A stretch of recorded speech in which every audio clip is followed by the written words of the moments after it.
जिंदगी में सब कुछ हासिल करने की इच्छा किसकी नहीं होती, सबसे आगे रहने की इच्छा किसकी नहीं होती। पैसे कौन नहीं कमाना चाहता, नाम किसको अच्छा नहीं लगता। लेकिन आज मैं चाहता हूँ कि आपका नाम सबसे लास्ट में हो, उस लिस्ट में जिस लिस्ट का नाम है हार मानने वाले लोग। इसलिए 1% लोग ही सफल हो पाते हैं। कुछ भी समझ में नहीं आया ना, चलो मैं समझाता हूँ। अगर आज मैं 100 बंदे से कहूँ कि कल से रोज सुबह 5 बजे उठना है और वो 100 के 100 भी मान भी जाए, तो कल सुबह पता है क्या होगा? 100 में से सिर्फ 80 लोग उठेंगे। परसों क्या होगा? 80 में से सिर्फ 50 लोग उठेंगे। तीसरे दिन क्या होगा? 50 में से सिर्फ 20 लोग ही उठेंगे। चौथे दिन सिर्फ 10 लोग ही उठेंगे। पांचवें दिन 5 उठेंगे। छठे दिन 2 उठेंगे।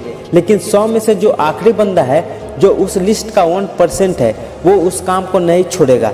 जो टारगेट उसने अपने लाइफ में फिक्स किया है, चाहे उसको आईएएस बनना हो, उसको एक सिंगर बनना हो, एक्टर बनना हो, आर्मी ज्वाइन करनी हो, डॉक्टर बनना हो या कुछ भी करना हो, कुछ भी, एनीथिंग, उसके लिए एनीथिंग इज पॉसिबल है। वह बंदा उस हार मानने वाले लिस्ट में हमेशा लास्ट में रहता है। और यही सबसे बड़ा रीजन है कि जिसको दुनिया सबसे लास्ट में समझती है, वो सबसे लास्ट में नहीं होता, बल्कि दुनिया के 1% एक्सेप्शनल लोगों में होता है।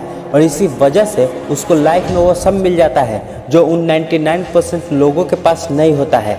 जिस टारगेट को पाने के लिए 99% लोग ख्वाब देखा करते हैं ना, सेम उसी टारगेट को वो 1% बंदे हासिल कर लेते हैं, जिन्होंने अपने 99% सुखों का त्याग कर दिया है। 100% तो कोई नहीं होता, लेकिन परफेक्ट बनने का इरादा 100% होना चाहिए। और कुछ लोग तो उन 1% के भी 1% में होते हैं, लाखों में एक होते हैं, करोड़ों में एक होते हैं, पूरी दुनिया में गिने चुने होते हैं। लेकिन उनकी शुरुआत है ना, वो उसी लिस्ट से होती है जो मैंने आपको शुरू में बताया था।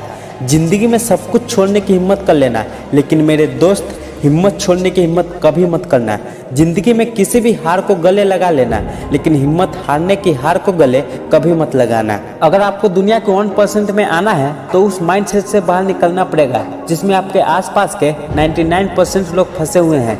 वह 99% यही सोचते हैं कि जो काम आप कर रहे हो उससे कोई फर्क नहीं पड़ता। लेकिन मैं कहता हूँ फर्क पड़ता है मेरे दोस्त, फर्क पड़ता है, क्योंकि आप तो एक इंसान हो और इंसान में सक्सेस की चिकनाहट उसी दिन से आने लगती है जिस दिन से उन हार मानने वाले लोगों की लिस्ट में सबसे नीचे आ जाते हो। तो हमेशा इस बात को याद रखना कि आपको लिस्ट में सबसे नीचे और 1% में आना है। तो आज के लिए इतना ही, धन्यवाद।